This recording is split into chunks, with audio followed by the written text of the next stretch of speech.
Então, gente, no vídeo anterior, o que que deu pra gente, o que que eu tava tentando mostrar para vocês? Tava tentando mostrar que no humanismo, o que fica em foco é o ser humano e não é mais as questões divinas, Deus.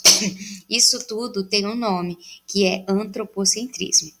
A gente vai ver melhor como funciona e como chegou até isso, entendendo o contexto histórico da época. Então, o que que a gente vai fazer aqui nesses slides? Resumo. Primeiro, a gente vai falar do contexto histórico do humanismo, depois, contexto histórico do humanismo em Portugal, depois, sistema literário do humanismo, como que tudo isso que estava acontecendo se refletiu nos tipos de textos que circularam na época, textos literários, e aí a gente chega no principal autor desse período, que era o Gil Vicente, entende um pouquinho sobre os textos dele. Sobre o contexto histórico do humanismo de forma geral.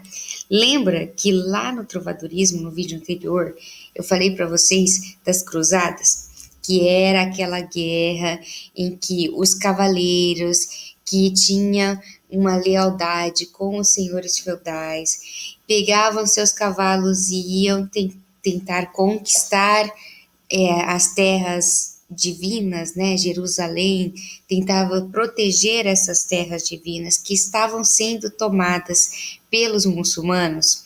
E aí, como eles acreditavam que era uma missão divina para Deus, eles eram, e a população, o povo também acreditava que eles estavam fazendo o ato heróico, eles eram heroicizados, né?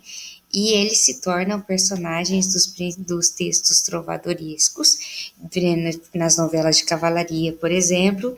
Só que eu expliquei para vocês também que as cruzadas elas não ocorreram só por motivos religiosos, elas ocorreram também por questões políticas e econômicas, que era para conquistar as rotas comerciais que os muçulmanos estavam pegando e que já estavam sendo tomadas pelos muçulmanos. Então não era só para proteger os templos sagrados, né, as terras onde Jesus passou, era também para conquistar rotas comerciais. Então, com a conquista dessas novas rotas comerciais, o que que acontece? Há uma intensificação comercial. Então, eles conseguem conquistar novas rotas comerciais e aí o comércio fica a todo vapor. Se o comércio fica a todo vapor, o que que acontece? Aquele sentimento de ambição que estava surgindo lá quando o Joãozinho trocou arroz e começou a perceber que podia acumular mais arroz, começou a perceber que tinha mais riquezas, e essas pessoas começaram a trocar mercadorias nos pequenos burgos, começa a efervescer e surge uma nova classe, que é a burguesia. Isso, gente, eu tenho certeza que professor de história, que eu não sei se é o Lucas ou o Felipe, mas tenho certeza que eles vão explicar isso com muito mais profundidade. Mas aqui, de forma genérica, vamos retomar pensando assim.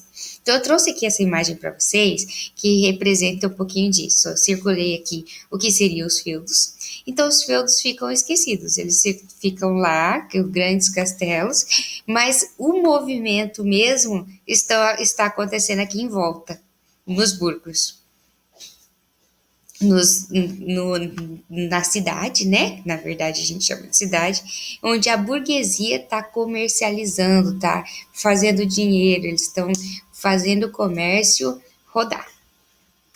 Aí, tudo isso gerou, obviamente, uma série de transformações culturais.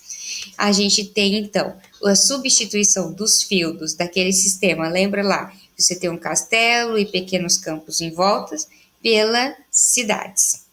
A gente tem, começa a ter um questionamento do poder da igreja sobre o Estado, então começa a pensar assim, pô, você tem um monte de burgueses que é quem está gerando os comerciantes, que é quem de fato está gerando a economia, que está fazendo a coisa rodar, só que eles não têm nenhuma influência no Estado, eles não têm nenhuma opinião sobre nada, nenhuma decisão política. Então eles começam a que quem decide o que vai acontecer é o clero.